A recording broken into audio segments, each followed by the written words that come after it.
my grandfather immigrated to this country from Jamaica as a teenager, and he was by trade a cigar maker. So when he came to America, he landed in Kentucky, where a lot of the tobacco fields were. And he wasn't there for very long when he went into the small town near where he was working, and he heard a psst from the alleyway. And he walked in, and there was a guy in there playing with some cards.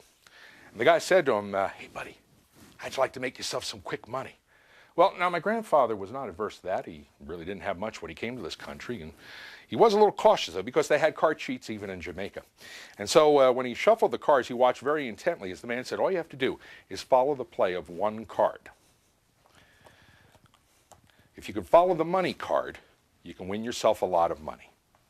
And so he placed it on the cards, and he shuffled them slowly and deliberately. And my grandfather watched very, very carefully, and the man put out 1, 2, 3, 4 cards on the table. And he said to my grandfather, "If you guess which card is the money card, you win the money."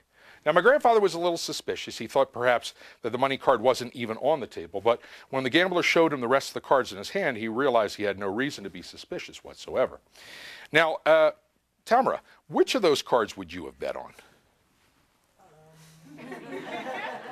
You're not going to win a freezer or anything, Tamara. I mean, okay, well, that's exactly the card my grandfather bet on. Excellent. Yeah, and that's when the gambler made his move. And he said, "Oh, I'm sorry, son, you've lost your money. I've got the money card right here." At that point, my grandfather realized that he had been cheated. And so he performed a little Jamaican magic that he knew. And as the gambler reached for the money, he said, "Wait, that's the card I bet on.